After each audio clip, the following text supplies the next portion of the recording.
knowing who's on the call today. Thank you.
Okay, I think we'll get going, and others may still join. Welcome, Michele. I've just seen you also have joined. So thank you to all of you for joining today's webinar. It's unfortunate we weren't able to meet in person in Niger, but here we are, almost a month later. And we decided we wouldn't manage the multilingual translation when we do virtual webinars. So this is why we are hosting an English one today, and then more or less the same agenda tomorrow in French. And because ALFA Sahel was primarily involves Francophone countries, we may be slightly fewer in today's webinar than tomorrow's, but what we will do eventually is, in addition to posting up the recording of the two webinars, we'll at some point try to combine the outcomes of the French and the English ones, so that everybody gets to hear the wisdom and the thoughts of the other language webinars. So my name's Fiona. I'll be the facilitator today with the CLAR team, and I work for CARE based in Nairobi, and we are co-hosting the ALFA Sahel together with IDRC, and I can see Michele's on the call today as well. It's great. So we've got some interesting things in store for you today, but just quickly in terms of our protocol, I can see everybody's muting, so that's great. If you can keep yourself muted. When there's a point for questions and so on, you are welcome to raise your hand. So you just click on the raise hand button, and then we'll invite you to speak. But what we would like you to do is use the chat box as much as possible, and especially while we have two presentations, and while the presentations are ongoing and at the end of the presentation, please do use the chat box to post your question. And then we will also have space for raising hands and asking questions verbally as well. So I think let's get started. Thank you for introducing yourself already in the chat box. Name, organization, country is great. And then I think let's get going. So we'll just do a bit of introduction, and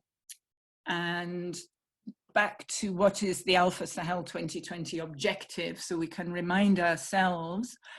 Our purpose was to generate some collective learning and exploration towards climate resilient and secure livelihoods and landscapes and development in the Sahel and the drier areas of West Africa. And we really want to get into exploring the underlying issues and what the drivers and barriers are, and how we can develop new insights and options for more collective action together around our two main themes of resilient people, recognizing that livelihoods are interconnected across the Sahel, and recognizing the future climate is bringing change that is unexpected and unknown, but also looking at resilient landscapes and how can we manage natural resources in these multi-user landscapes in the Sahel. So the idea with ALFA Sahel was to bring together this whole range of different disciplines and actors in the Sahel in order to explore these ideas, not so much from the perspective of, well, we do this, we've got the best approaches, but more to question ourselves and to learn from each other how we see it from our different disciplines and what might be new ways forward in terms of overcoming some of the major challenges we're facing in the Sahel, and including in the face of future climate. So on this call, on the webinars, we are the same people who signed up to join ALFA Sahel. So we are coming from the different backgrounds, practitioners, researchers, scientists, policymakers. And we'd like to just get a sense of who's on this call and where you feel you belong. So we have a little poll for you. And if you could quickly just pick one of these options and submit, it's great. Just pick one, so we'll get a sense of the balance that we have on the call today. Great. Welcome, whoever's joining just now. We'd like you to pick an option that best describes you. Out of practitioner, NGO, or researcher, scientist, falls in the researcher bracket, or policy decision maker. And if you've just joined, please also introduce yourself in the chat box with your name and organization and country. So we thank you. I think now you can see the outcome of who we are on this call. So not too bad in terms of our balance, and looking forward to hear the different voices from the practitioner, researcher, and policymaker side. So thank you for doing this poll, and we'll move on. So we can stop sharing the results and get into what we're going to be doing in the webinar today. So that we're seeing this as a bit of a first webinar, and we would like to continue with more if people are keen and interested to continue the discussion. So today's webinar theme and agenda are really about setting the scene and understanding what is happening in the Sahel, what has been happening historically, what's happening now, and what looks like it's going to be happening into the future, so that we can have a basis and foundation for our discussions of the bigger questions, and to provide a background for sharing later on, going into more depth on these issues and what we do in our work to address these issues. But today's webinar is really about understanding the issues and discussing what we already know, what our experiences are in terms of the people whose lives depend on the resources in the Sahel and those landscapes and ecosystems that they depend on. So we're going to start with two presentations. One really talking about what's happening up to now, what are the trends we are seeing in terms of changes in people's livelihoods and changes in the way natural resources are being managed. And a second presentation from the science perspective, the climate science perspective, on past and future climate change trends and impacts. And then we're going to actually get into some breakout groups. We have a Zoom function for that. You'll find yourself randomly placed actually into groups, fairly randomly, groups of not more than 4 people, I would say. And we'll give you the guidance on what to do in your groups when we get to that. But we expect to have about 20 minutes for you to have a chat in these small groups of 4 people or so. And then at the end, we'll come back and have a chance to share back from highlights from what you've discussed and have some reflection from a participant we have with us from Wascal.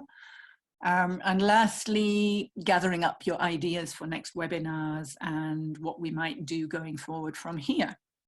So do remember to use the chat box as we get into the presentations now. Write your questions in the chat box to everybody. And welcome also if you have any questions or other issues, or you're having difficulty hearing or something like that, use the chat box to let us know. And otherwise, I'd like to welcome Sebastian Serters to go ahead with our first presentation. Welcome, Sebastian. Thank you, Fiona. So just quickly, I'm Sebastian and I work for CARE. I'm the Research, Evidence and Documentation Coordinator for a program, the Climate Learning and Advocacy for Resilience program, which is, at least on the CARE side, organizing ALFA Sahel. The aim of this presentation is as Fiona's mentioned, is a kind of scene setting. Just to, we're going to talk about changes happening in terms of the natural resource base in the Sahel. There's 2 disclaimers. One is not all the changes relate to climate change. And the second one is there are many other changes that are not discussed here. But these are at least some of them. Okay, next slide, thanks. So the idea is, we've been, Fiona and I and Sanusi and the CLAR team have been talking about multi-user drylands. The Sahel, like drylands everywhere, is characterized by multiple livelihoods using the same natural resource base for different purposes. So there are farmers and there are pastoralists, there are fishermen and hunters, and all these groups kind of share the natural resource base or make use of the natural resource base in different ways.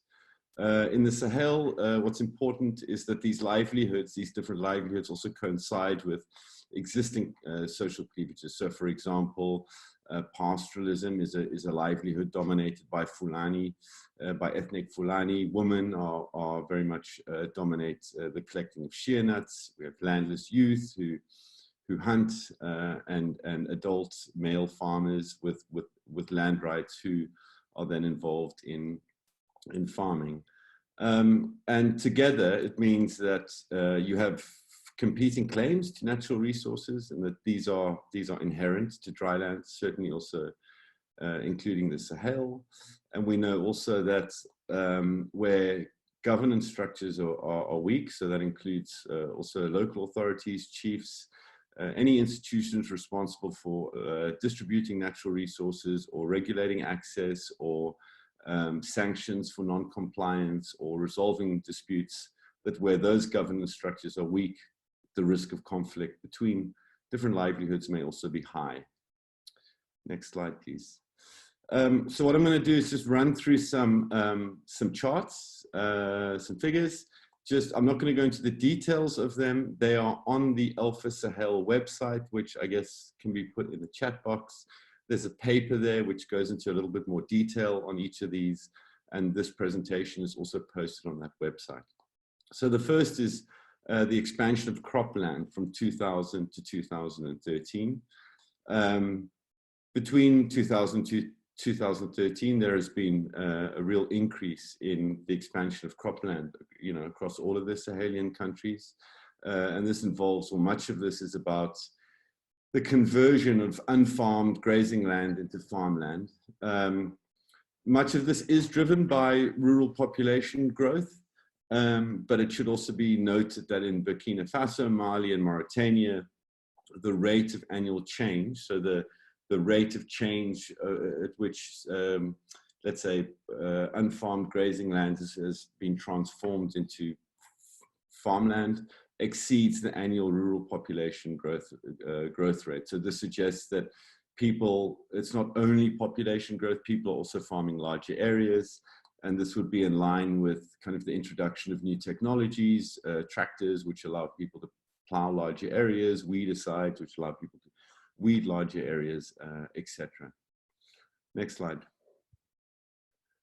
So this one relates to the livestock, and it shows the increase in livestock between 2000 and 2017. So it's a slightly larger. The previous slide was to 2013, which doesn't make that much difference in terms of the overall trend. So there have been significant increases in the number of livestock between 2000 and 2017 in all of the Sahelian countries. And then we did the same kind of check to see, is that just population growth or not? And in Burkina Faso, Chad, and Mali and Niger, the annual rates, the rate of annual increase in livestock exceeds by sometimes up to 3 times the annual rural population growth rate. So this would suggest it's not only more people, it's also that people have larger herds of livestock. So together with the previous slide, and you know, there are certainly more complex things to note, but just as at a very basic level, more cropland, less unfarmed grazing land coupled with an increase in livestock is likely to result in an increase in competition between, let's say, farmers and pastoralists over access to land, access to and use of land. All right, next slide. This one relates to the surface area covered by water, and it's in the years 1975, 2000, and 2013. Here the results look slightly mixed. Some countries have had more, you know, have a larger surface area covered by water, some less. I think what they all have is that between 2000 and 2013, there was a reduction in the area of land covered by water. So the orange line or the orange bar in the charts is bigger than the gray one for all the countries. And it's also important to note that 1975 was, of course, during the Sahelian drought. So that was a really, really bad, you know, period. And that in 2013, in some countries, you see that the surface area covered by water is not that much less than in 1975. All right, next slide, please. And this is the last slide like this. It relates to irrigated farming or dry season farming. And again, in the years 1975, 2000, and 2013, this is seen, dry season farming is sort of seen as a good, I guess, way of having more than one income stream and being less dependent on rainfall. And the chart shows that for all the countries that there have been significant increases in the area of land which is used for irrigated farmland in all of the Sahelian countries. And then just to note that Burkina Faso, Mali, and Mauritania and Senegal have increased by 3 times that area between 1975 and 2013. So I think just taking all the slides together, maybe you have an increase in area being farmed, you have an increase in livestock, you have a reduction in the surface area covered by water between 2000 and 2013, and you have a fairly significant expansion of the area used for irrigated farming. And, you know, these changes are, you know, just as at a very basic level, likely to result in increased competition over access to and use of land. And this is also kind of a context in which climate change will, you know, the effects of climate change will manifest, but also the context in which policies, programs, and projects which aim to strengthen resilience are sort of are implemented. All right, next slide.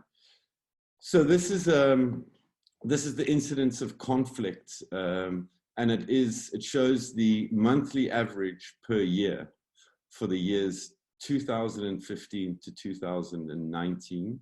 It's from a data set from an ACLED, I forget what it stands for, but it's funded by the World Bank and a number of donors.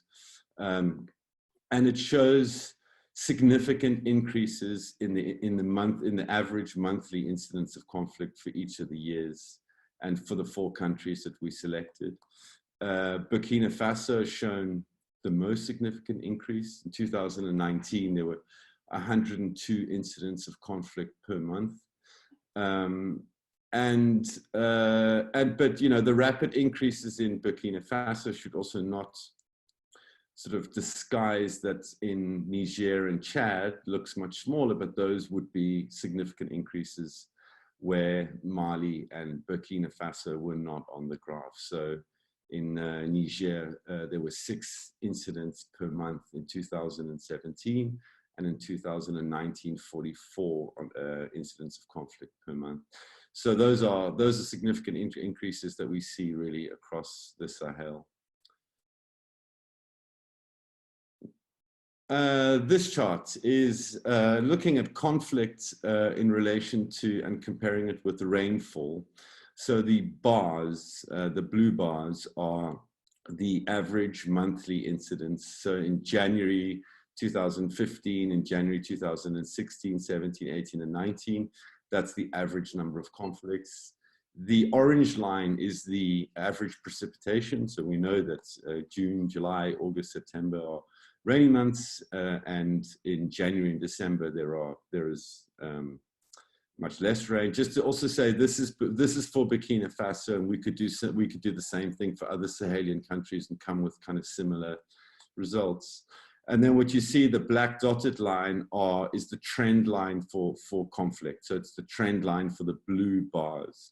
And what you see is that there are spikes in conflict before and after the rainy season. And it's important to kind of note that there is potentially a kind of seasonal dynamic to conflict, that it relates in some way to either rainfall or maybe sowing or harvesting periods or both, because it suggests that climate change will at least have some impact or is in some way related to indirectly to kind of conflict patterns or annual conflict patterns.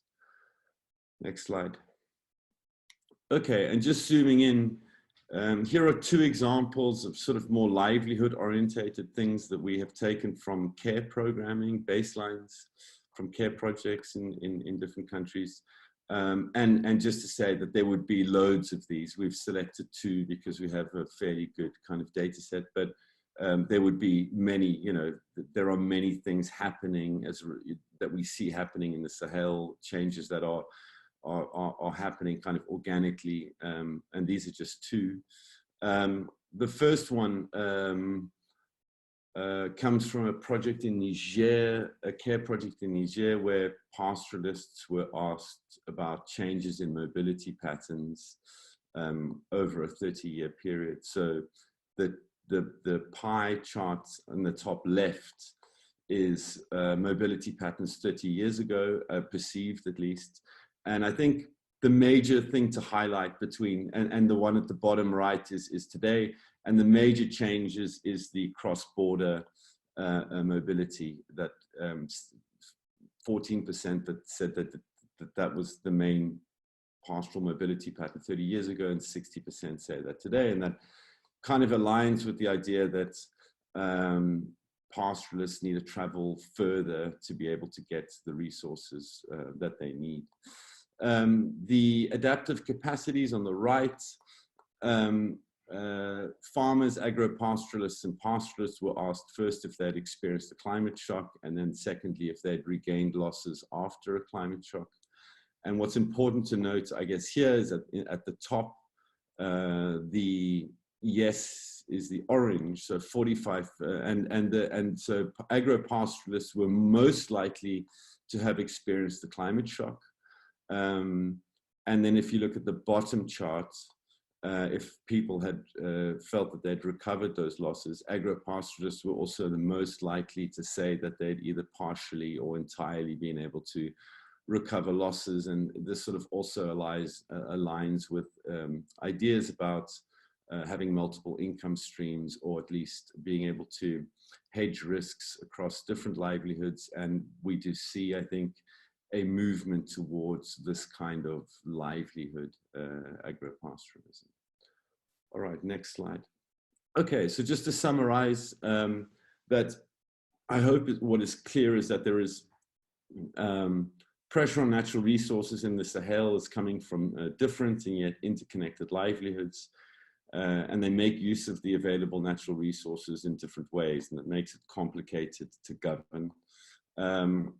As the pressure on natural resources increase and the impacts of climatic change worsen in the Sahel, and there's a presentation after this one on climate forecasts, the capacities of different livelihood groups to negotiate the use of and access to productive natural resources is likely to become increasingly stressed. Data shows increases in conflicts, and this is also intuitively, we know this is clear, that there are seasonal dynamics to conflicts, not all of the conflicts in the Sahel, but there is certainly some sense of conflicts related to different seasons. And then finally, livelihoods and vulnerabilities are changing in the Sahel in dynamic ways, driven by many factors, including the changing natural resource base, competing demand for natural resources, changing climate variability and climate market prices, conflict, and more. Thank you very much. Fantastic. Thank you, Sebastian. I just need to mention my connection's not great, so please, if you can't hear me, at least throw something in the chat box. But thanks, Sebastian. And as you've heard, we do have clear evidence that things are changing, but they're changing in complicated ways for different people in the Sahel. We know that in the region that we are concerned about, we have a whole diverse range: the farmers, the agropastoralists, the pastoralists, different ethnic groups, all sorts of different types of vulnerable people within communities, from older people, women, men, youth. It's very diverse, and clearly there's a lot of vulnerabilities that people are facing already in terms of climate, in terms of conflict, in terms of changes of land use, access, land degradation. So one of the things that we're looking at in our ALFA Sahel webinars and in the the sharing that we are looking for is not to necessarily answer the questions. I can see a very good question: how are we going to solve the problem of conflict between herdsmen and farmers? I don't think we can answer that question today, but what we want to do is to explore that question and go deeper into what are the underlying issues and challenges that are facing us, that are leading to this conflict and leading to other vulnerabilities that people have. And then ultimately, yes, how can we support people in the Sahel to collectively manage their ecosystems and manage the climate risks they're facing, the conflicts they're facing? How can we help them to sustain their livelihoods and regenerate the scarce resources they're relying on without recourse to competition and conflict? And to start thinking about the drivers and barriers and what other challenges we might have to think about. So these are all questions for all of us, and thank you, Sunday, for raising your question. Please, others, put your questions in the chat box if you have them, but just flagging that question from Sunday is a question to all of us, and I think the answer can emerge eventually from the discussions that we need to all have together and the learning that we have together. I don't think there's any one answer or any one expert, but by putting our heads together and trying to go a bit deeper into, well, what are these dynamics and drivers and barriers that are reflected in what Sebastian, the changes Sebastian just presented to us. I'm not seeing more questions in the chat box, and in the interest of time, I'd like us to move on. So now we've heard what's been in the past. what we want to do now is understand, okay, how does those past trends up to date reflect in relation to how the climate has been changing in the past and up to date, and then go further and look into the future. What does the science tell us about what we might be expecting into the future in terms of climate change, and the risks that we may be facing in terms of the climate change impacts into the future. So I'd like to welcome Kofi Asare to take us through the second presentation. Thank you, Fiona. You're welcome. Go ahead. As Sarias was mentioned, I work with the Ghana Space Science Technology Institute, and I also work as the principal coordinator for Rainwatch Africa. And I'll be presenting on climate change. And the African continent depends directly and indirectly on the climate than any other region in the world. So the perceived changes, or what the changes that we are experiencing today, are going to really impact on our livelihood. And that's why there's a need for us to deepen our understanding so that we appreciate what we are experiencing now and what we're going to experience in the future, and position ourselves very well to avoid the implications or bring them to the minimum barest level. So I'm going to give you a picture regarding our past up to our present to know what has been happening in terms of temperature, that is the night and day temperature, and also give a picture regarding our rainfall pattern over the past years to the present. And then I'll further take you into the future for us to know what we should expect so that we can position ourselves very well to explore the opportunities that it presents to us, and also build our resilience and adaptive capacity to be able to face the challenges that may be ahead. And this will be done through the various climate models that have been run to give us such results. I also highlight to you some uncertainties so that as you use this information, you also take the needed precautions. Thank you. Next slide. So it is indeed true that the global climate has changed. Temperatures are increasing, rainfall patterns are increasing in certain areas and decreasing in certain areas. But what affects us is not the global picture. What affects you and me is what we experience in our countries, in our regions, in our districts, in our communities.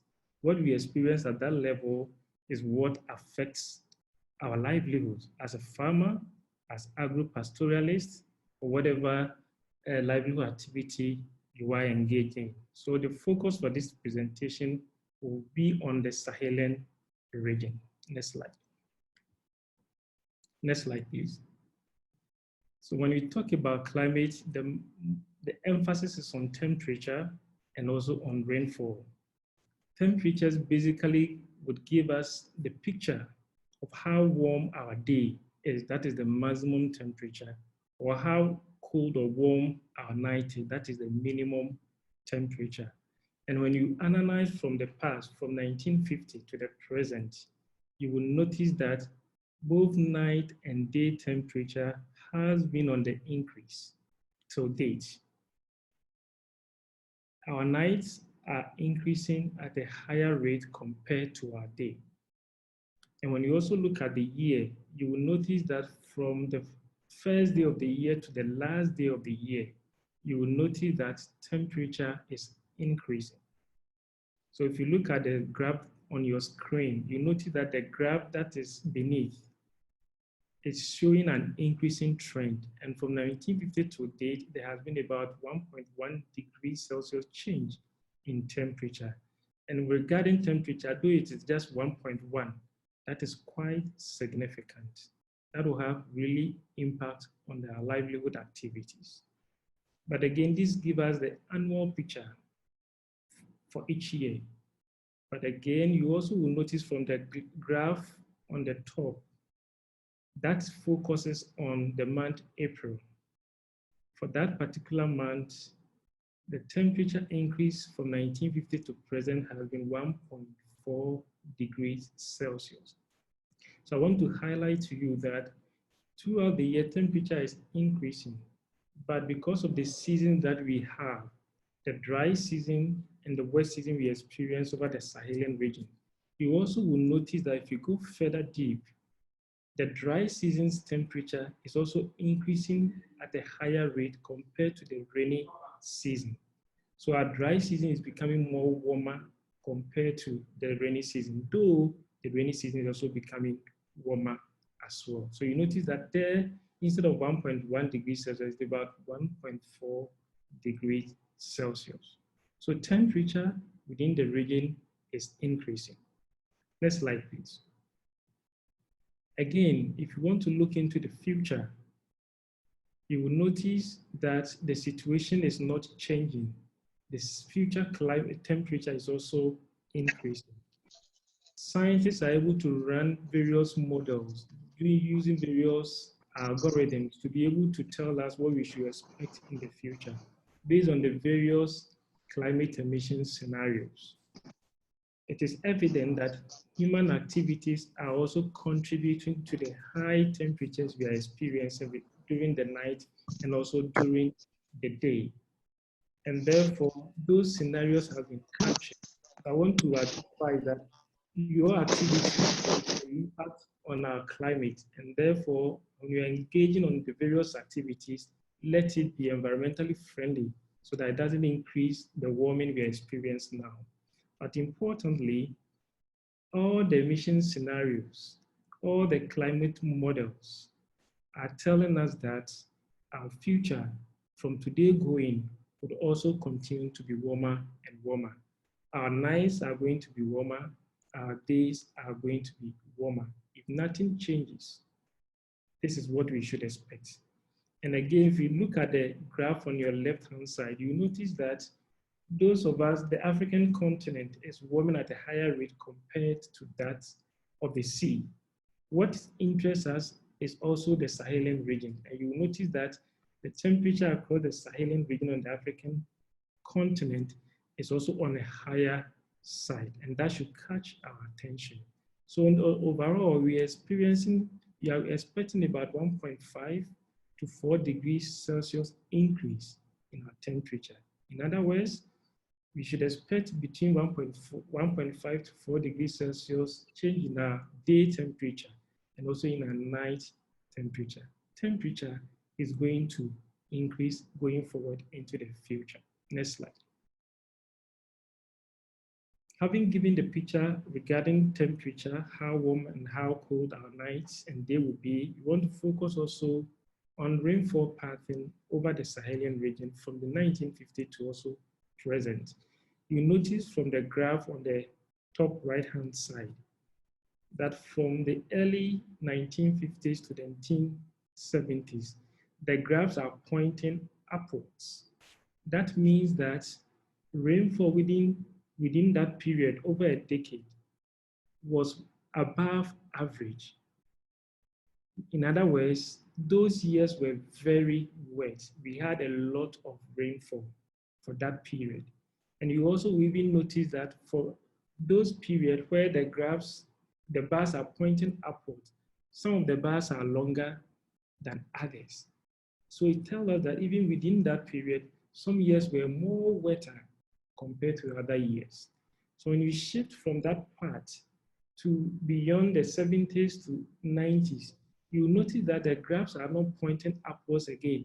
Suddenly, they are all pointing downwards, which also means that for those periods, rainfall was below average. In other words, those years were drier compared to the long-term average. And you also will notice from the bars pointing downwards that some of the bars are longer or taller than others. So dryness were also not the same. Some years were more drier compared to some years. So if you look at the 80s, the mid-80s, 83, 84, 85, you will notice that the bars there are quite longer. It tells you that those years were much more drier compared to the other dry years. Moving beyond from beyond the 90s, you notice the pattern has changed. The graphs are not just pointing upwards or pointing downwards as compared to the previous. Some years the graphs are pointing downwards, some years the graphs are pointing upwards. It also tells us that some years in recent times are wetter, and some years in recent times are drier. And this gives us even a challenge. It is difficult to manage such a situation. When you know you are having a wet situation, you know the direction you are going. If you know it is just dry, you know the direction you are going. But where you have a situation where is the mixture of the two, makes management also difficult and also presents you some kind of risks that requires thinking strategies to manage them. Next slide, please. So that was for the his past to the present. Going to the future, what is the storyline? From the various models run by scientists, the results are also showing that within the Sahelian region, looking at the map on your left-hand side, the green areas are showing areas where there will be much rainfall. And the brown to dark side, that is towards the western part of the Sahelian region, Senegal and the other areas, are also going to be drier. So within the Sahelian region, our experiences are going to be different. It's not going to be the same. Where some parts, the central towards the east, are expected to be more wetter, towards the west, we are expecting more drier conditions. This also brings to us some implications. Those in the wetter situation are likely to have, while they are likely to have more rainfall, they would experience drought, but their drought may not be as pronounced compared to those in the dry areas. Their seasons may be shorter, but might not be as short as those in the dry areas. The onset of the season, the cessation of the season, the wet experiences will present a different situation. Whereas those in the dry area would also have a different situation. They may have more pronounced wet, drier conditions. But across all, I want to point out that each of these scenarios at the west, at the east, there will be dry conditions, but they will be different depending on your location. There will be floods in these areas, but it will be different depending on your location. And if temperatures continue to increase even beyond 2 degrees, the picture may even be different, may even be worse, looking at our sub-region. Next slide, please. Going further. Sophie, you have about maximum 5 minutes left. Well, thank you.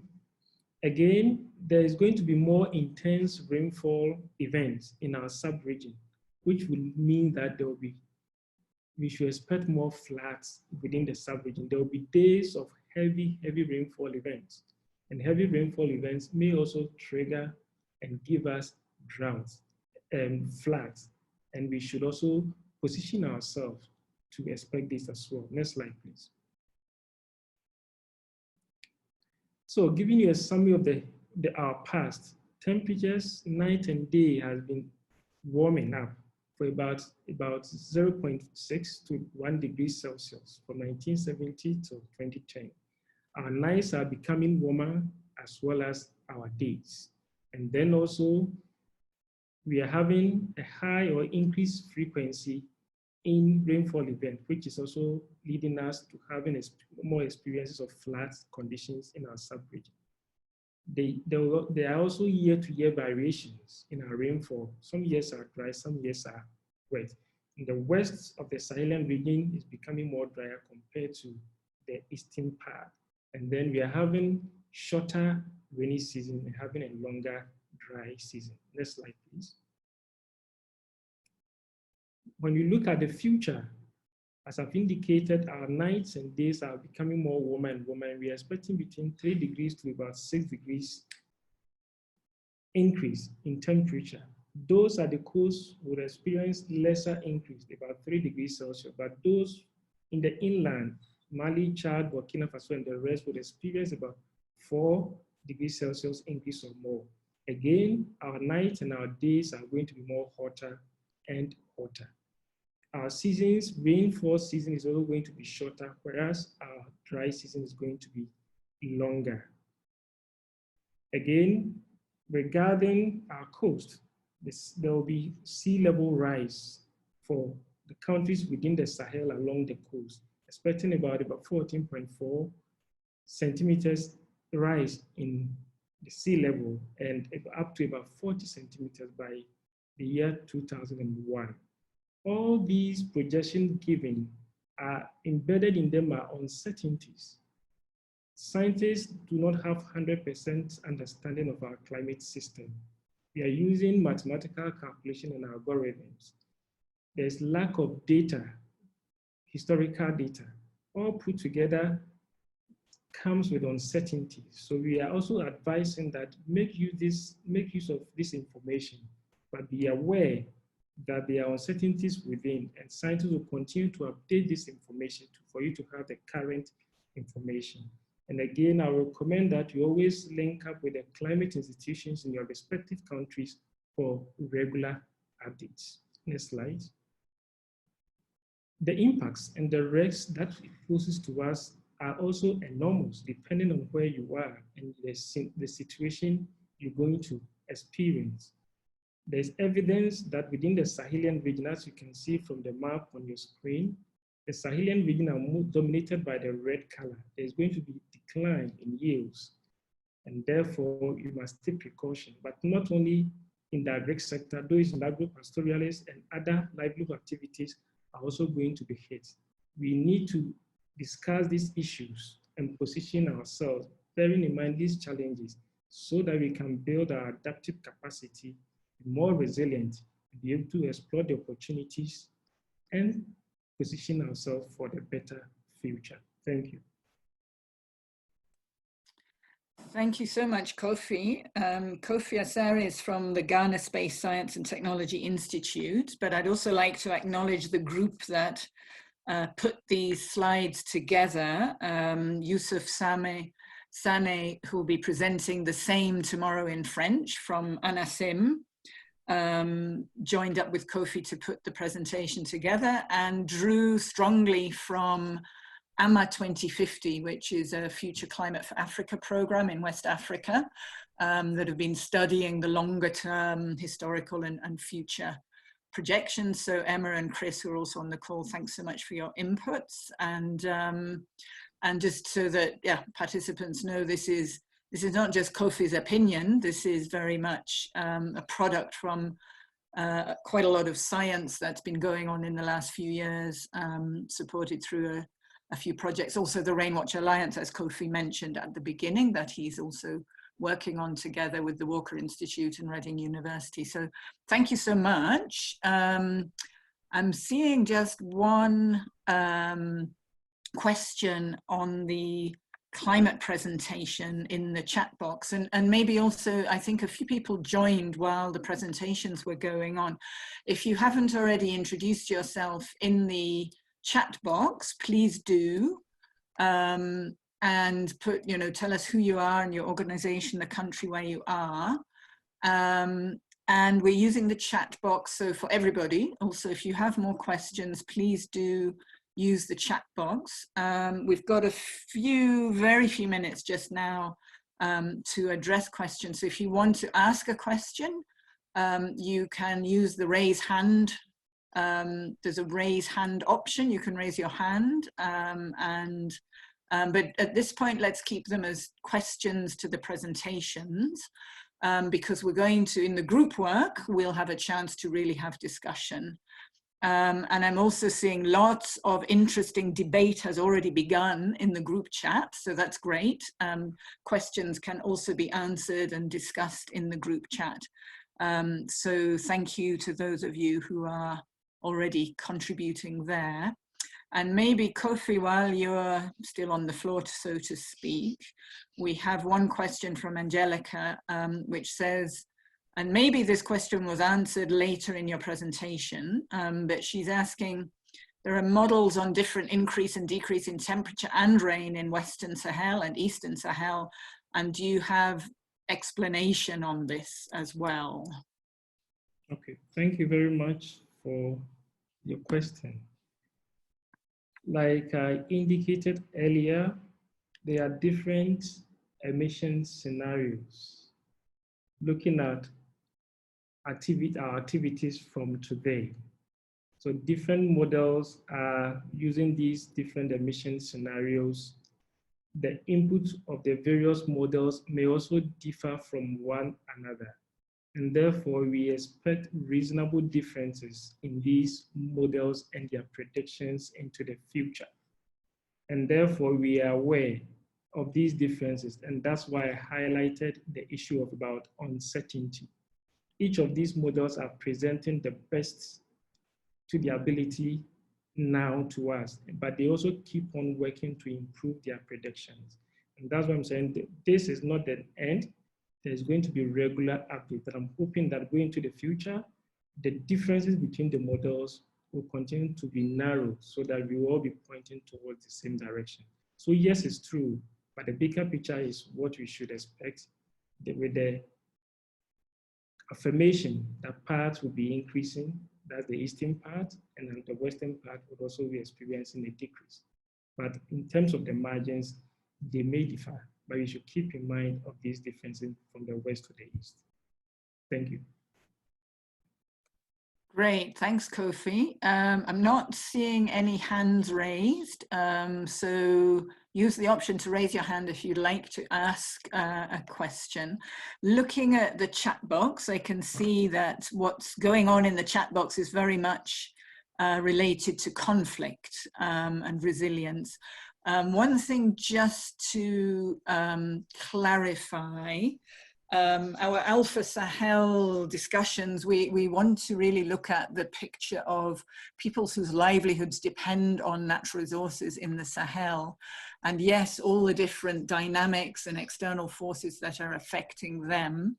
But we are more keen to look at what's happening in relation to the natural resource base and access and use, competition, degradation, improvement, collaboration around natural resource management and use, and people's livelihoods and food security and resilient livelihoods out of this. So our interest is really exploring those complex dynamics. And I see Sunday is keen to look at the larger forces around terrorism, radicalization, and terrorist type conflict.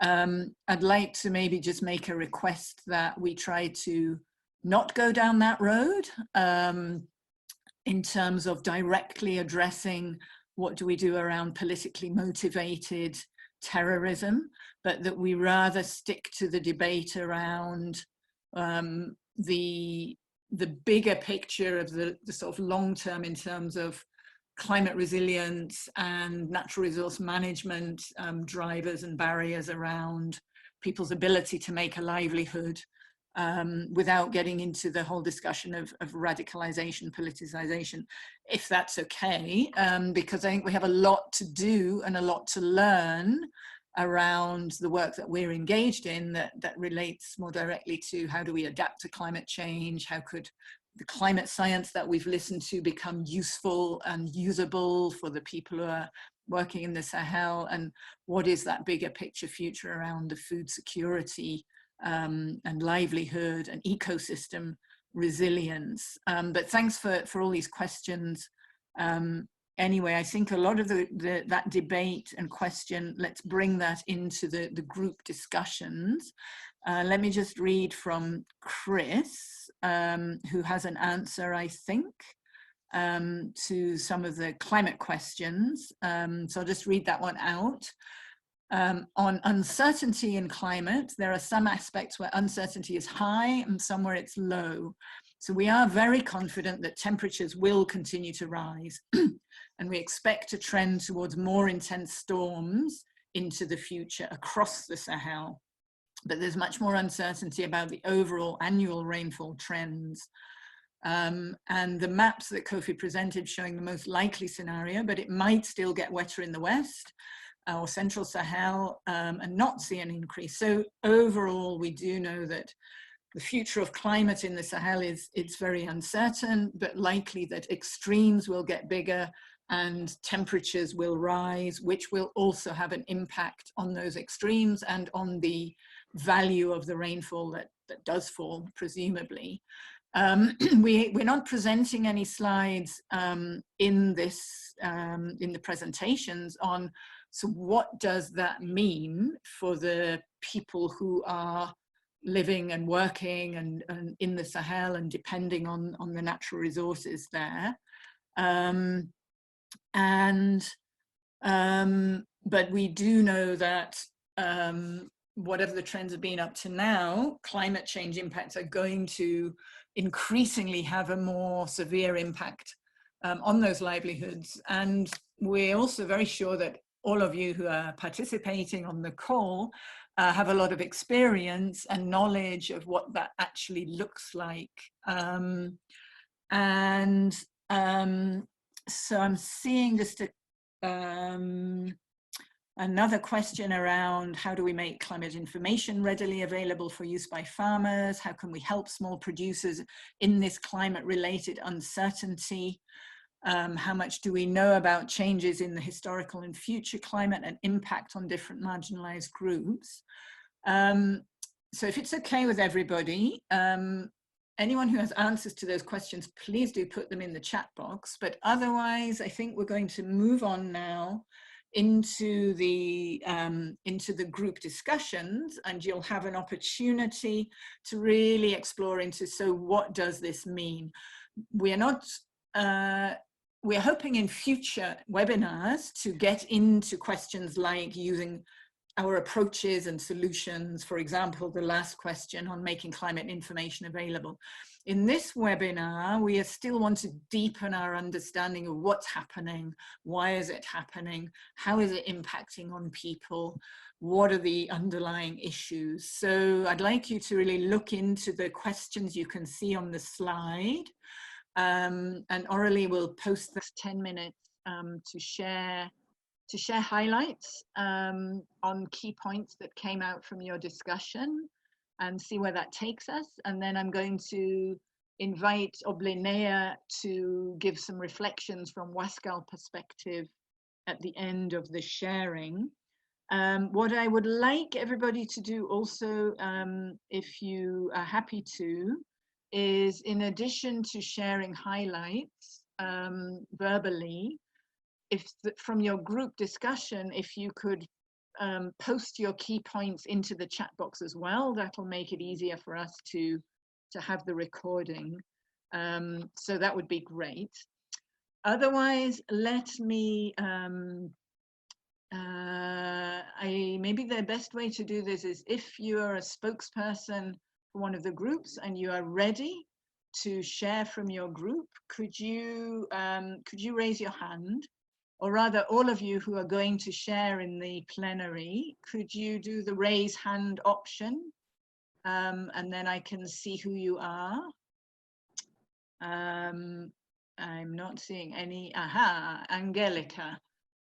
Would you like to go ahead, just unmute yourself and share with us just the key highlights for a minute. And then we'll go to Sakile, and then to Emma, and then we'll go on from there. Angelica. Yeah, I have put them in PowerPoint, but it's not well structured and nicely. Shall I just copy and paste what I have on the one slide to the chart? You can. Yes, but first of all, just speak. Yeah, I think do that, but you're welcome to just talk us through quickly for a minute, and then when you are done, then you can put it in the chat box. That would be fine. Yeah. So we have been thinking, what should we do, or what will happen with all what we learned. So we see there's an increase in need with the population growth, with more demand, but we have a lower production. But we saw also that there is there may be, for some places, more rain, more runoff. Then we need, while there is more water available, or what is available in a short time, we need a better irrigation system, a more water efficient irrigation system. We need other livelihood activities in the dry season. Also to this alternative livelihood activities in the dry season has to be more productive than the seasonal labor in town, because this is what they're doing now. And then the manpower is not available to do the improvement, to have the runoff used, to do any stone lines. You barely find any young men being available because they are going to town. And then you have women and elderly men, and they are not doing the needed improvements there. So we need there something more productive while we ask them to do this. While we look on the pastoralists, they are moving further distances and they have to be more flexible. So maybe the geo information system to change the itinerary, where to go, is a good solution to give them a good advice to use the natural resources available in the most efficient way. While we look in the problems we will have, is erosion. If we are not doing a good runoff management, there will be more droughts, higher temperatures. We can have increased pest, but we can also have a decrease in pest. Actually, while we look on other diseases like malaria, maps already there to see how the diseases are shifting, how they are moving up in the mountains, or why they are moving out from wet areas because they are getting drier, and then also malaria is less frequent. So these changes we have also in pests and diseases for animals.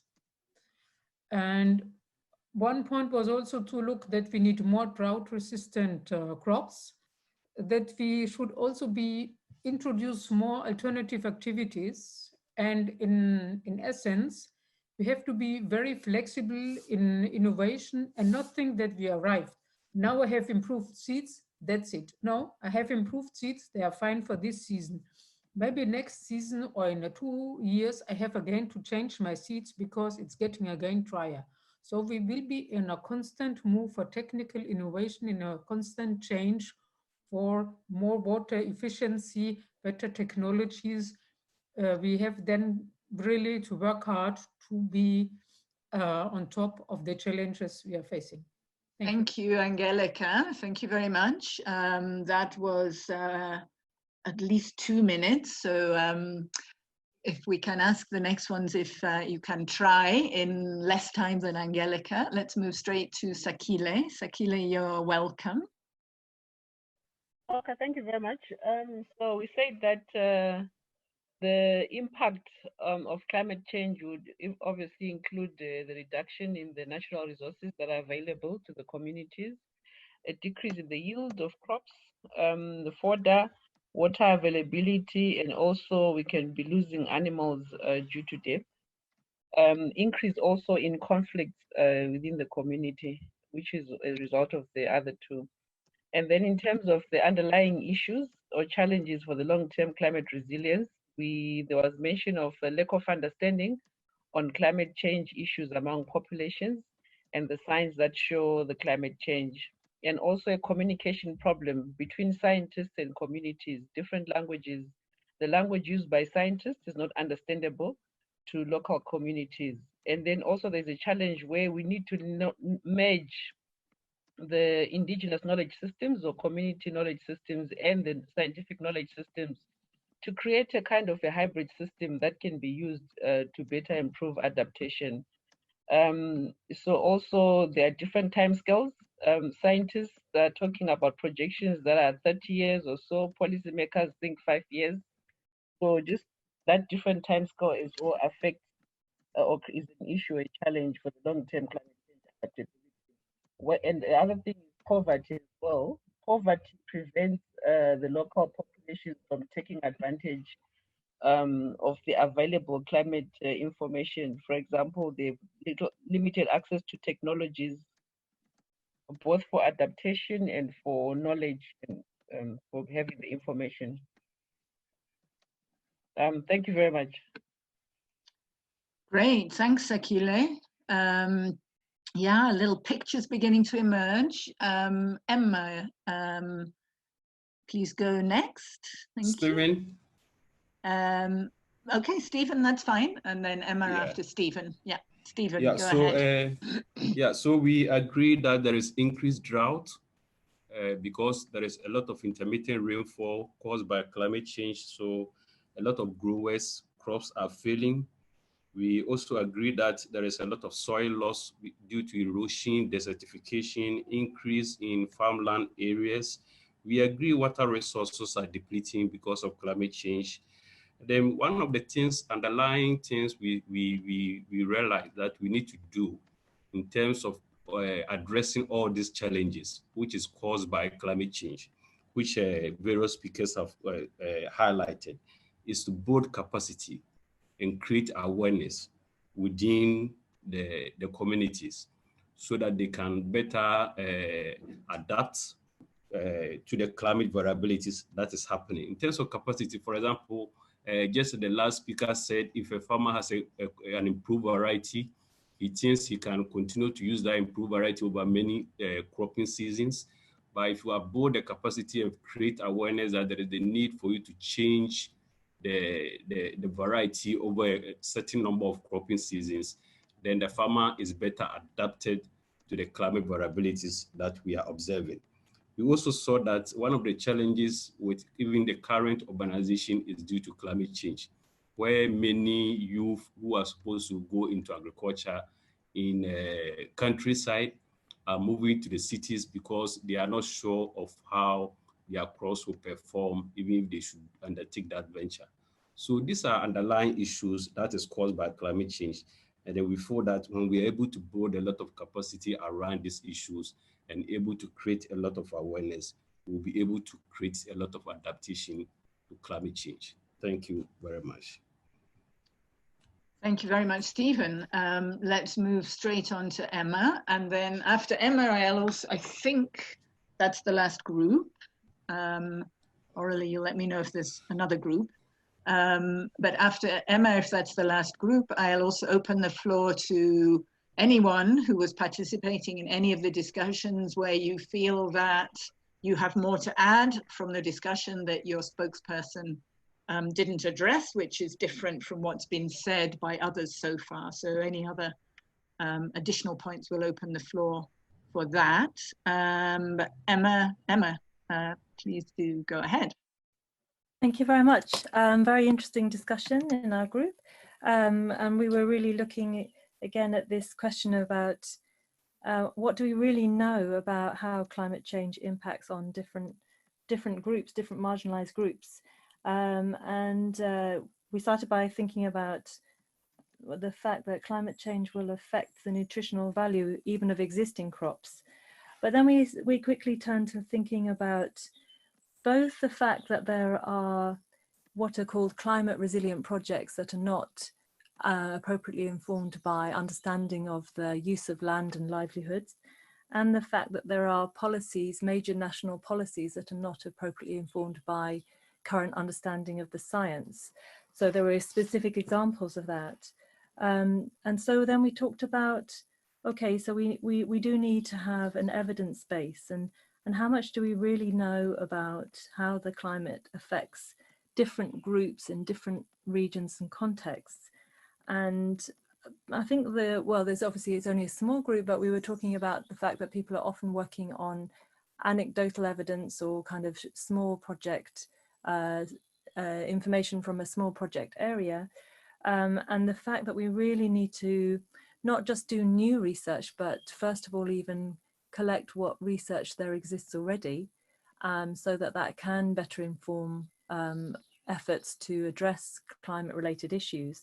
So there's obviously a lot of existing research within and on the region that is not so accessible. So thinking about all the master's students, PhDs, all the huge amounts of work and research that are done by people within the region that are not at the moment informing policy, and how we only got to the point of recognizing that, but then thinking about, how can we collect this so that we can better access it and use it for having better policies and approaches to address climate issues. Thanks very much. Great, thank you, Emma. Thanks. So yeah, let me just sort of open the floor. So if you would like to add a point, if you feel your spokesperson didn't cover everything and there's something important that needs to be said, then there's a few moments now you can raise your hand and let us know. So even if you've put it in the chat box, but you'd like to share, then raise your hand. I'm not seeing, well, is Emma, I can see your hand still up, but maybe that's from before. Did you want to add something? No, that's just me being No, inept. Right, yeah. Right, okay, that's fine, that's no worries. Well, while you're thinking, the group I was in, I think, yeah, I would just like to add one of the points that came up, and I didn't hear it from others, was that you know, we do know a fair amount about the vulnerability of different crops to temperature and rainfall, and that there are some very key staple crops that are more vulnerable than other crops, and there are farmers whose whole livelihoods are based around those staple crops that are already, we learned from Chris, we're already seeing 10 to 20% reduction in yields. So it's not just, you know, in 2050 that we're going to see that. But at the same time, the people who are dependent on these crops and facing these decreases are also already struggling with the crises they're already facing in the Sahel, which have always been there, the droughts in particular, and food crisis emergencies. So big question then, how do we transform food systems over the long term? How do we support the diversification? Yes, we're seeing some diversification and some the urbanization people talked about, and also maybe more mixed crop livestock systems. But when people are already down, what would be the first step to enable people who have limited resources and time and labor and thinking capacity to actually start on that road of working to future resilience? So I'm still not seeing hands. Sebastian. Sebastian, go ahead. I didn't hear it mentioned by any of the groups. Maybe it's someone did mention it, but I think there's a sort of interesting, I guess, intersection between climatic change on the one hand and then sort of degradation or, you know, I guess an eroding of the natural resource base on the other. There have been some studies on, you know, how communities understand climate change, and it's often it's internal, that people say, well, the reason it's happening is because we cut all the trees down for charcoal, or but anyway, that there may be some sort of yeah, some opportunity there. I think, I don't know, it just wasn't mentioned so much, and I think that that's of course like an additional sort of factor making people vulnerable, or sort of together with climate change increasing vulnerability. Thanks, Sebastian. I'm not seeing more hands, so maybe just, I mean, one of my observations, thank you so much. Thank you to everybody for your participation, for all the things that are coming into the chat box, which is fantastic. And I'm afraid I can't read all of this, but it's there for all of us. We will have the recording of the webinar, but also what's in the chat box. You can also copy paste if you like from in there. But thank you really for the participation and we had very little time, far too little time, but already lots of different and important issues coming up.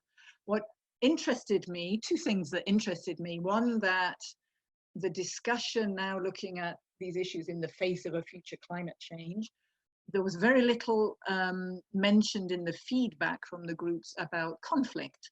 while that's clearly a major issue, and we've got quite a lot in the chat box about it, but interesting that that was not the first thing that came up when we start talking about the impacts of future climate change, whereas there will for sure be a dynamic between those impacts and future conflict, and how do we turn it around from being generating or inciting more conflict because of more competition over scarcer resources. Is there ways to turn that around towards more adaptive capacity and understanding trade-offs and how to collaborate and coordinate rather than compete? So that was interesting that conflict didn't come up quite so much. We jumped more into the technical issues. The second interesting observation I had from the feedback was that we jumped very quickly into solutions. And I think that's what we do, that's our profession. And so it's, I guess, difficult to not jump into solutions, but just an interesting observation that when we get to trying to unpack and really explore what's actually happening, what do we know, what are the underlying issues, it's very difficult not to start proposing what we could do about it. So we do already have some great ideas, I think, in terms of the different things that researchers need to do around evidence-based, that practitioners need to do around water resource management and diversification and adaptive capacity building. So thank you all of you. I'd like now to ask Oblenea, who's with us from Wascal, but please introduce yourself, Oble, to share your reflections from your work across the region, which is very much about science policy interface, but also the application of science in the West Africa region, the Sahel region. And so your reflections from your perspective from Wascal, and in relation to the discussion questions and what you've been hearing from the presentations and the feedback from the groups so far. Oble, you are welcome. Thank you, Fiona. Good morning, everybody. So, as Fiona said, I'm Oblenea, scientist at Wascal Competence Center in Burkina Faso. Actually, I have my own background in natural resource management as a rural development engineer. But I was lucky to be along the way also in charge of policy making at the Ministry of Scientific Research of Burkina. So I'm very interested in the interface between science and policy for things, I would say 7 to 8 years now. So of course, what I heard from the presentation as well as for the discussion is very interesting. I think the participants capture most of the issue. But what I will add on that, particularly regarding how science is seen by policymakers, how it's used in the region, is that most of the scientific data sometimes talk about global change, particularly for climate issues. And this focus of the lack of specific data related to West African region, talking about models and so on, sometimes limit really the use of this data, because as most of you know, West Africa is well known for its huge diversity in ecosystems and a lot of variability for most of the climate parameters, which make it really very difficult sometimes to apply some of the general models of knowledge to what is, to apply to the reality on the ground. At Wascal, that's what we realize as a main challenge in terms of bringing science to end users such as farmers or even policymakers. That's one of the issues. The second issue is the funding of the different research activities. I'm surprised that none of the group actually mentioned it, because if somebody is funding a research, it means that the person is funding it by purpose. And what we know is that in most of the Sahelian countries, particularly in sub-Saharan Africa, there is very few or even non-funding coming particularly from the public sector or the private sector to support research, which depicts somehow in the use of the result coming out of this research. Because if you are not at the beginning of the research question formulation, it's not sure that the result that will be get out of this research will meet the needs of people on the ground here. So this is an important issue for us, that we think that we should really work on it to make sure that what research is doing is really what also decision makers in the population need. And for this reason, we have somehow to contribute to the funding of this activity. Another issue, I think that the first group, the second, the group in which I was, mentioned it somehow. It's also the different in scales. I mean, particularly for policy makers and decision makers, usually they're in cabinet for a limiting time. And when you talk about science and you make projection for, let's say, 50 years or 30 years or even 100 years ahead, I start to think, oh, is this really something for me? Because I'm sure that, yeah, I'm right now at cabinet today, but in 5 years, I'm even not sure I'm going to win election. So why should I focus or should I bother about something that will happen in 50 years? So this is also one of the issues which is not really helping the uptake of science by policymakers and some of particularly the politicians. So I think, as you said, we couldn't avoid in the discussion to jump to solutions. But before going to solution, I think that there was something mentioned by Emma. Is the solution really lying on new research, or should we make use already of what is existing? And the issue even is, do we even know what is existing? Because she mentioned, for instance, some of the master theses or even PhD theses. I mean, people do it just for their diploma. And after they got their diploma themselves, they don't know even the document, where it is. So don't talk about people who will use the content or the result of these studies. It's clear and obvious that there is a fantastic,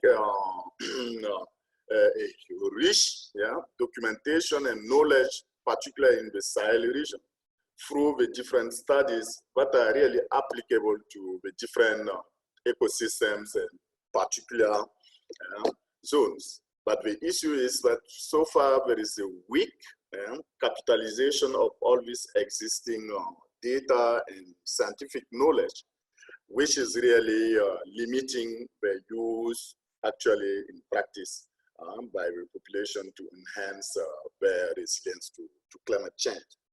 So these are the few key points that we think that when we come to solution, we have really to think carefully about these issues and try to propose our solution to change or to improve the situation along these lines. I will stop here for now. And if there is more time or a reply on this point, I will come back. Thank you. Thank you. Thank you very much, Oble. We have not much time left and a couple of things to get through. But if anybody has a reaction or a question also to Oble or to anything that's gone before, you can have a few seconds now if you raise your hand. Otherwise, please use the chat box, and I'm happy to see people are still putting things in the chat box, and everything that goes in the chat box and in the recording will be very helpful as we move forward, because today is not just a one-off in terms of these kind of discussions. There's no way we are going to unpack all the issues and understand everything and solve everything in a couple of hours. So this is really just getting us whetting the appetite, getting us started. And one of the things I've really appreciated so far is that that we have managed to have the mix of practitioners who are also people working right on the ground, as well as in different disciplines, and scientists and researchers and policymakers, and it really does enrich the discussion. And I would love it for us to go ahead. So may I suggest just keep using that chat box, and we'll move on to actually towards closing the webinar, but we still have some more questions for you. And one of them is, would we like to do more webinars and interaction? And if so, what are your priority topics? Bearing in mind this is about collective learning and sharing and discussing and trying to explore further. We're not yet at the point of deciding to do projects together or something like that. But today we've tried to lay this foundation and just get some of the things out in the open. And clearly it's complicated, it's complex. The future is even more complicated and complex because it's very uncertain. There's lots of different dynamics and drivers and barriers going on. So if you would like to continue having further webinars on the sort of ALFA Sahel series, what would be your priority topics? And we've come up with some options, and there's going to be a poll in a minute. And in that poll, you can pick up to 3 different things. If you pick the last one, which is number 9 of other, please put in the chat box what that other thing is. And otherwise pick any 3 that you can see that you would really like to spend more time learning from others, sharing your work, or discussing and going into the issues. So you have some minutes until everybody's managed to do your voting.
Okay, so thank you everybody. I think almost everybody, thank you very much, filled in this. So we have a winner.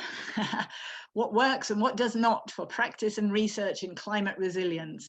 That's actually very good that is a top winner at this point in our series, because one of the things we had planned for the original ALFA Sahel event was a marketplace to allow for certain people to share their experiences. And we'd actually identified from the registration information a number of people who we'd invited already to do some sharing in the marketplace. And I have gone back to those people in the last week or so to invite them to express their interest if they would like to share in webinars, in anticipation that we would want to hear about what people are doing and not doing. Of course, that sharing is not limited to those people we invited to the marketplace, but it's maybe a useful starting point. And certainly that would be, I think, very interesting for us to have 1 or 2 webinars even on opportunities to share our own experience, our own work, and what the successes have been and the approaches and that are working well, and where we are finding things are not working so well. but also good to see that we have kind of equal focus. No, the next one then around the interface between science and policy towards climate resilience. Very important, and a lot of what Oblenea was talking about. And then more unpacking. So underlying causes of vulnerability and conflict. What are the drivers and barriers and solutions? How do we change business as usual? And what about the governance issues? So I think that's really interesting. And then we have one other. So that looks like it's the effect of climate change on food and nutrition security, what mitigating strategies could be used. So that's another good one. What are the impacts on food and nutrition security? And then back to the approaches.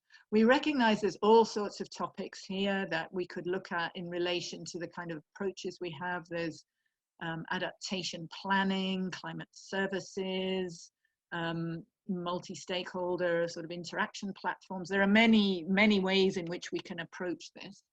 But thank you all for sharing your ideas, and we'll take this into account in terms of how we go forward. Of course, we have the webinar tomorrow, so we'll be doing this again, and we'll put the results of the 2 polls together, and then still probably give some opportunity on the mailing list to allow for further sharing of ideas and suggestions, and also contributions that you and the other participants are ready to make.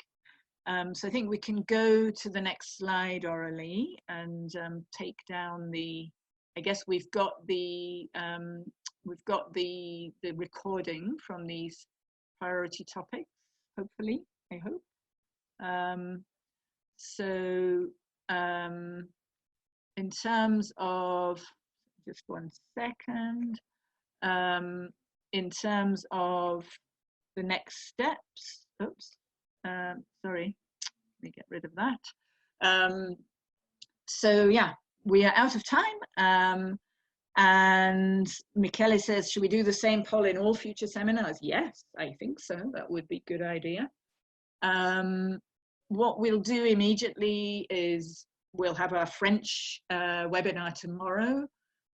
We have people who are presenting the same 2 presentations, but in French, of course. The same questions, discussions. And then we will be posting the webinar recording on the English and French websites. And the presentations are already on the website, so you can find them there. And there's a couple of background papers as well. So for both of those 2 presentations, each of them has a source background paper that you can have a look at for a bit more detail. The outcomes of the discussions, that'll take us a little bit longer because we'll need to pull together from both the webinars and do some work to make something that makes sense in terms of outcomes that we can then share to the full mailing list, whether or not people manage to join the webinars. We've done a bit of sharing on ideas for the next webinars. We want to do, we will also come back then afterwards based on the outcome of the polls on some more concrete ideas for what those next webinars could be. And we'd like to also know from you what sort of timing. So we have a final little poll, a very quick one. What would be the ideal frequency for such webinars? Once every month or less often, because we won't manage more often than that. So very quickly, if you could just jump straight into your thoughts.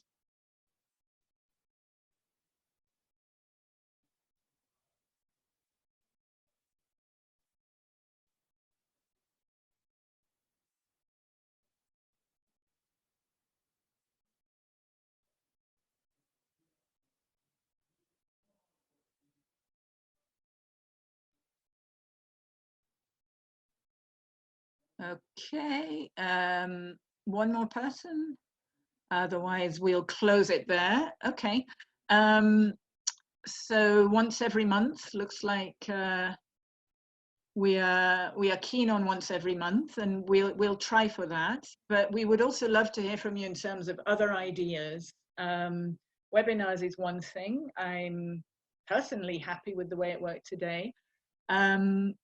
We would, just in the last couple of minutes, if you would like to share any feedback in the chat box on how you felt it went today in terms of the, using polls and group work and presentations, take the last seconds to throw in any feedback you have into the chat box, and otherwise we're happy to receive feedback by email as well. You have our email addresses. Everyone has now the full mailing list.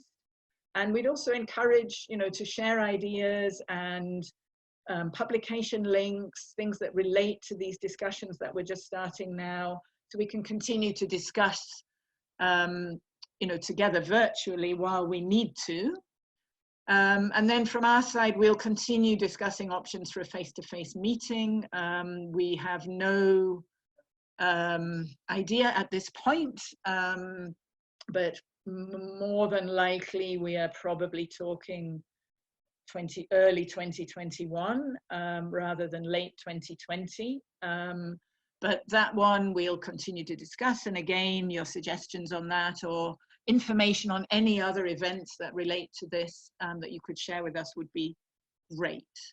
Otherwise, thank you so much to everybody for joining today. I've really enjoyed. I hope you have as well. Very rich discussion, and yeah, let's continue learning and sharing with each other, and start co-creating some new insights and ideas and influence on the way we do our work in the Sahel. Thank you again to everybody, and we'll close here. All the best, and see you next time. Thanks, Fiona. Bye-bye. Thank you. Bye-bye. Thank you. Bye-bye. Thank you. Bye. Bye. Bye. Oble, are you here? Yes.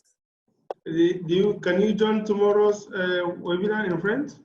I think you speak both French and English. Is it okay? Yeah, tomorrow I will try to join you, but I have a staff. Oh, really?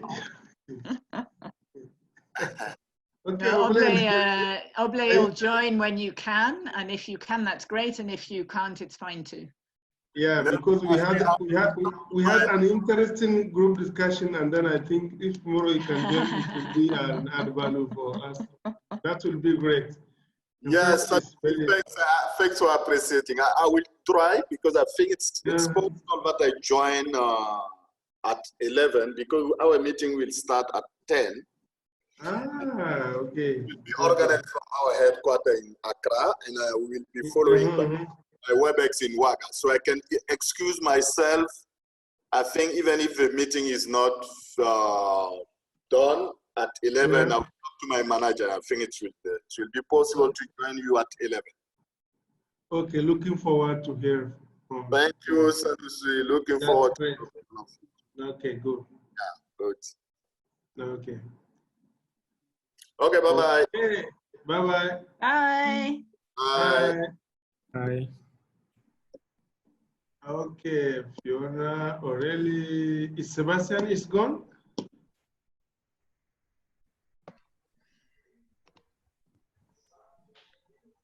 Sebastian?